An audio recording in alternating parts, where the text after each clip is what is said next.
PM Shri ഉപേക്ഷിക്കണമെന്നാവശ്യപ്പെട്ട് CPI Malappuram കളക്ടറേറ്റിലേക്ക് മാർച്ചും ധർണയും നടത്തി. ധർണ PP Suneer MP ഉദ്ഘാടനം ചെയ്തു. തങ്ങൾ അധികാരത്തിലെത്തിയാൽ PM ശ്രീ നടപ്പിലാക്കില്ലെന്ന് പറഞ്ഞവരാണ് ഇപ്പോൾ അതിനെക്കുറിച്ച് പഠിക്കട്ടെ എന്ന് പറയുന്നതെന്നും PK കുഞ്ഞാലിക്കുട്ടി അടക്കമുള്ളവർ അതിനെ എതിർത്തവരാണ്. എന്നാൽ ഇക്കാര്യത്തിൽ നിലപാട് വ്യക്തമാക്കാൻ ലീഗ് മന്ത്രിമാരും പാണക്കാട് തങ്ങളും തയ്യാറാവണമെന്ന് PP സുനീർ ഉദ്ഘാടന പ്രസംഗത്തിൽ പറഞ്ഞു. ധർണയിൽ CH നൌഷാദ് അധ്യക്ഷനായിരുന്നു. V സുനിൽകുമാർ, CPI ജില്ലാ secretary PK Krishnadas, advocate Musthafa Koothrad എന്നിവരും സംസാരിച്ചു.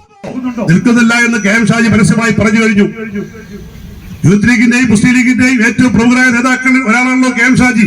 അദ്ദേഹത്തിന്റെ പ്രസംഗമാണ് അധികാരത്തിൽ കൊണ്ടുവരുന്നത് എന്ന് വിശ്വസിക്കുന്ന യൂത്ത് ലീഗുകാരുണ്ട്. അങ്ങനെയാണെങ്കിൽ ആ യൂത്ത് ലീഗുകാരോട് അദ്ദേഹം പറഞ്ഞത് പ്രതിപക്ഷത്തിരിക്കുമ്പോൾ പറയുന്നതൊക്കെ ഇപ്പൊ നിങ്ങൾ ചോദിക്കാൻ പാടുണ്ടോ എന്നാണ്. ഇതിന്റെ പേരെന്താണ്? ഞങ്ങൾ പറയേണ്ടതുണ്ടോ ഇതിന്റെ പേരെന്താണെന്ന്? ഇടതുപക്ഷ മുന്നണി ഒരിക്കൽ പോലും കേരളത്തിലെ ജനങ്ങളോട് അങ്ങനെ നിലപാട് സ്വീകരിച്ചിട്ടില്ല.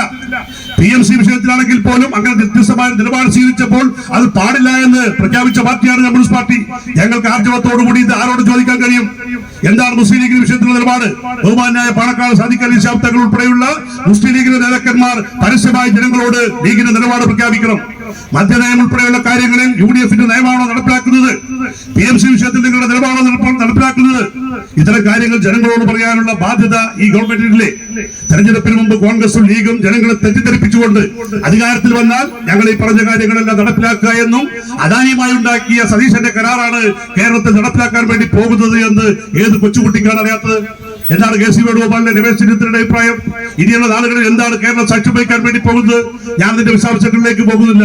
സുനിൽകുമാർ ഉൾപ്പെടെയുള്ള ഇത്തരം മേഖലകളിൽ ഗവൺമെന്റ് ഉൾപ്പെടെ ഇത് പങ്കാളിത്തം വഹിച്ചുകൊണ്ട് ഇടതുപക്ഷ മുന്നണിക്കും കമ്മ്യൂണിസ്റ്റ് പാർട്ടിക്കും നേതൃത്വം കൊടുത്ത നേതാക്കന്മാർ വേദിയിലുണ്ട്. അത്തരം കാര്യങ്ങളെ കുറിച്ചുകൂടെ സംസാരിക്കും. ഈ ചാനൽ ന്യൂസ് മലപ്പുറം. ഇടനെഞ്ചിലെ സ്വപ്നം മികച്ച ജോലിയാണെങ്കിൽ ഇനി ചിറകു വിരിച്ചു പറക്കാം. Empire college of science. Empire College of Science, Moondal, Kuttipuram, Malappuram.